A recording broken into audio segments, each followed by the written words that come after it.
think that's okay. Good. All right. Well, I guess maybe I should say everything I was going to say again. Well, thank you everybody for showing up to this November 11th Veterans Day special Legal Shield and Field Notes webinar that we do. So today, what I was discussing was just two little changes. One is more of a change. The other one is just adding a couple of categories to linking contacts. And so that is what I was about to show you. I'll just get right into it. If anybody has any questions, please have them ready so we can basically discuss those after this. So in regarding to adding a contact to another contact, so linking them, right? Let's say like in one of these cases, these are, let's say, accounts that are group accounts, right? They're in the name of the company and they have like a point person, but let's just say that there's somebody else in the business that you want to link that person to, or link that account to. So let's go look for, I guess we can go with Peyton, right?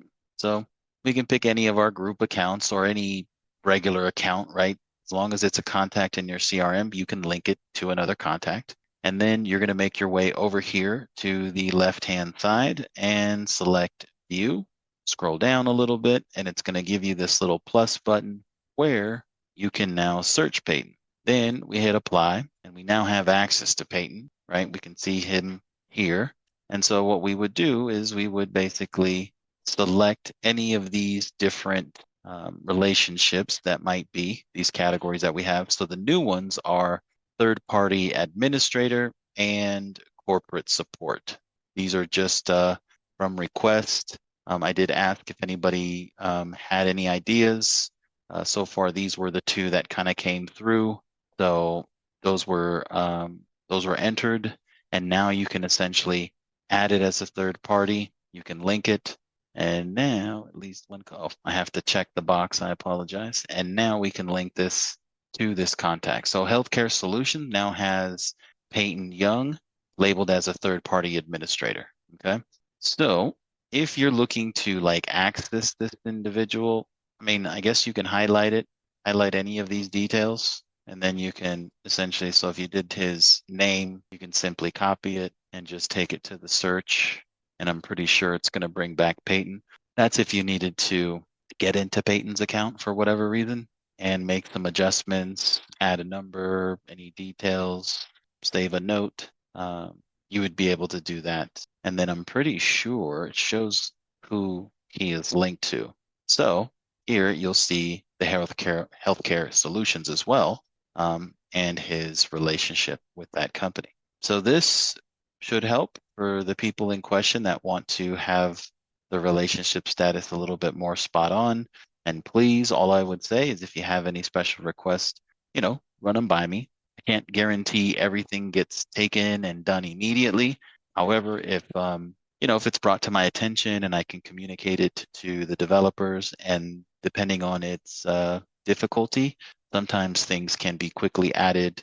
It's not going to stir up too much stuff. So, there's always the possibility. But just reach out to me, let me know what it is that you have in mind, and I'm going to do my best to see how we can help. Please try to put your shoes in the mindset of everyone. So hopefully it's something that everyone can benefit, not just something that it's an isolated issue. And but it could be a good idea that works for everybody. So definitely like to hear those. However, when it's more of a just to you problem, then I'll try to do my best to help you get around that. But in some cases, there might not be something that I can do about it. But I will take every request and hear you out. And most likely I can give you an indication relatively quickly if it's something in which the developers can handle. So that was one thing. The other thing came from a Kathy Lucas. She had noticed that when we did the additional fields, right, for the contact form, right? So in order for us to have the wizard to line up with LegalShield's data, we had to import a lot of fields, right? So that's why you can see all of these dates, LA1 email, LA2 email, AU, all of these is so that that data where it lives over there in Shield at Work has a place to come over here and can be formatted correctly. And so that is what we're talking about. When this was added, there was a handful of dates that were added as well, right? All of these dates. And there was a rule that we had in the beginning for the birthdays in which if you left the year, right? So let's say February 5th, and let's just say 1982 was the person's birthday. Because it's listed like this, it will actually show his whole birthday, right? So let's say that you don't want that, right? What you could do, and what we were doing before, is that we would label it, and this was from the developers. We set up the specific 1900, right, which we thought there shouldn't, not that there shouldn't be, but that most likely we don't have anybody with that active date of birth, right? So 1900 was the code in which you could put in 1900, delete that 1900. And what it's going to do is just when you use this as a smart tag, this date, this last production date, right? When you smart tag this in your emails or text messages, it's only going to show the month and the date, excludes the year to be visible because it has the year 1990, or sorry, 1900. That has changed. Looks like, so what Cassie did was she was using some of these other dates, right? Now, because these other dates aren't birthdays, I don't think the developers really kind of thought that that needed to be the case over here. So if there is a year and date, it'll actually show it. So that was taken into consideration. So now what we've done is we've made the code to where if it is 99, go ahead. Now it has to be, in order for the date not to show, 9996. Essentially 9996 is what you need to put into your date fields so that the year is not visible. So if you set up the correct month and the correct day and 9996, that will not allow the year to be visible. So if that information is important and you need to capture it somewhere, I would possibly say capturing it maybe in a note, right? So it would require you to put in a note, and I don't think there's any quick way to do that other than simply just put full birth date, blah, blah, blah, and then save it and then have it as a record. Yeah. So, or just understand that 9996 is what the date needs to be. So I guess this would be something that you would want to format on the way in, right? Is to set up 9996 in order for the dates not to. So if you, I think that will be something that you would do within formatting all the cells, like you would format the date and maybe, I guess that might be a little bit of a trick, but I'm pretty sure through Excel you can make that change so that the date, so that the year is 9996. But yes, that was the change that was made. Pretty sure that all the dates are made that way. Let me see if that was the case. Let me just read it quick. Okay, so that one was where the things were added. We opened enrollment script to change the dates to 6. Interesting. I wonder if I have an email set up to this account. Let's take a look. Outlook. You are connected to, that shouldn't be. I'll have to disconnect that later. But I guess for testing purposes, we can use it. So let's just go grab somebody's and quickly test this out so that we can see. There we go. Might as well use me. Let's do a birthday. The birthday dates. I think let's do this. Oh, there sure is a lot of dates we added. Jesus. And I hope that that's it. So let's take a look. Okay. So as you can see, these ones, when it comes to the production date, the effective date, the spouse, the wedding anniversary, all of these fields, whether if you've named them something else, right, that's fine. It will utilize the 9996 code for removing the for moving the year. So I'm just curious to see if somebody were to use birthday. Did I skip it? Oh, here it is. That's interesting. And let's do 92 and save. And there you go. So I am also curious to, let me see if I can send myself an email with smart tags. And this is an email. So smart tags, you basically hold down shift and then you get access to all the dates. Let's see if we can find them. Last production date. Let's say birthday. Some other dates. Production date. That's last production date. Let's see if we can get another one in there. Access. Last service. I think that one. All right. So let's send the Jeremy date test. So I'm pretty sure I'm going to get an email shortly. But those are the two changes that we've made. I'll go ahead and send this out in more detail in an email so that you guys can be aware of it. But that is, I guess, if you wanted to keep the year hidden, 9996 is the year that you're supposed to put in. Here we go. So birth date, because it doesn't have a different, because it's not using the 9996, it'll show you the year. And for the other ones, since they are using the 9996, you can see that it withholds it.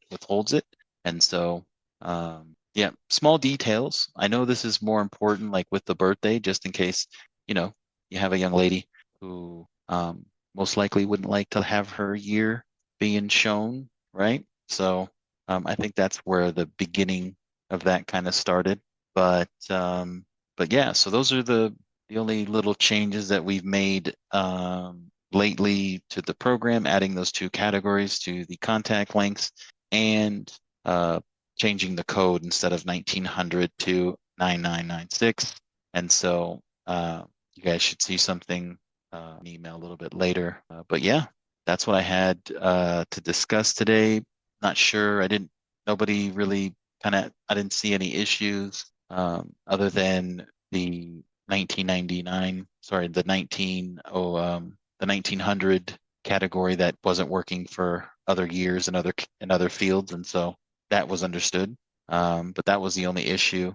And then it got fixed over the weekend. And so now I am free to let you guys know what's the new code, which is 9996.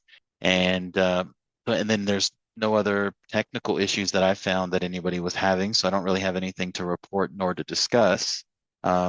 Is there anything that you guys, I know last time we were talking about, I had a gentleman who is, we tried a little bit of everything, had a little bit of success, but nothing to where it's like, okay, this can pay the bills. So we're kind of going back to the drawing board, take a little bit of what we've learned from what we were doing before, right? Which is not really kind of just sending a lot of text messaging out for at least the first part. If this is people that you've really made good connections with, well, then I would maybe say, hey, maybe sending text messages might work. But if this is, people that you've, just met in a passing or somebody gave you their information, or if you sourced them, then not suggesting doing text messages or just doing a small batch at a time. Why? Because if you use an action plan that has 6 to 7 emails and activities and same amount of activities, emails and text message, which could mean 6 to 7 text messages. And if it's for a week or 15 days, you could really consume really large portions. So with just 100 contacts, you would essentially kind of smoke through all of your you'd smoke through 600 credits, which if the messages were all within the one segmented message, well then no harm, no foul. But just in case one of those were 2 or 3 or even 4 in some cases, and you guys didn't pay attention, you most likely with that just one campaign could totally clear out all of your credits and then not have anything for birthdays, not have anything for, now I'm talking strictly text messaging. You'd still be able to send out emails and things like that. So you could still do, a birthday email and still contact people via email. However, email has a less success rate on opening. Now, if you have a really good rapport and you're having a conversation with, I don't think people would not just, open your email. I think they would, especially if having a conversation with you. And you said that you were going to send them that out, and then by maybe you following up the following day, maybe that might, help things. But if it's straight up just a campaign, just trying to reach out to somebody, for whatever reason, I think that could be counterproductive. So what we're doing is obviously starting off with like emailing, right? Um, the other thought had came to mind was building a survey that helps you either over the phone go through the survey, or it gets emailed and possibly text messages, right? Sending it via text message, um, so that people can fill it out. If they can fill it out and they can hopefully honestly give you, the best information they have, it could give you insight. They might feel more comfortable speaking to a form than, spending all this time with you on the phone. So it could be real helpful. However, that's where I'm pretty sure, depending on everybody's situation, it could be a little bit different what they want the form to do. But it's got to be doing some qualifying for you. You know what I mean? Like finding whether if a person has a business, whether if a person is, the head of the family. Hey, by chance, how big is your family? You know, um, any kids in school? Any kids that are older than 18? I think all of these questions help you guys kind of better find the right product for them, or at least put multiple different products in for them, in front of them, such as the family plan, the home supplements, and the small business plan. All of those, I would say, by you knowing and having that information in the survey, it could give you some real good information as to what kind of campaign should I put together for this gentleman. You know, is it more small business oriented based on the way that he filled out the questionnaire? So I think those questions definitely have to be well thought through so that you're, possibly maybe not asking the same thing twice, maybe just in a different way, because obviously you don't want to bother anybody. You want to be as concise as you can with your questions, and hopefully it has maybe like a rhyme and reason to it. That way they kind of don't feel that they're just answering random things to then later on get bombarded with stuff.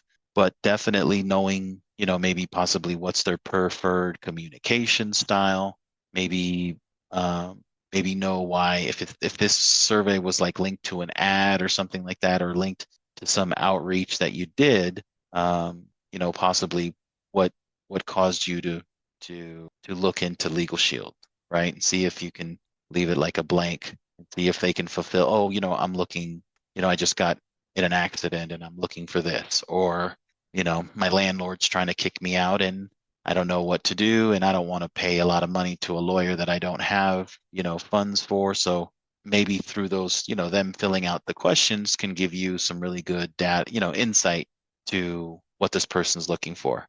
That way you can have more, you know, targeted conversations about the products, and hopefully that gives you just a little bit more traction and be able to, pipeline these people and close them when they're ready, is what I would say.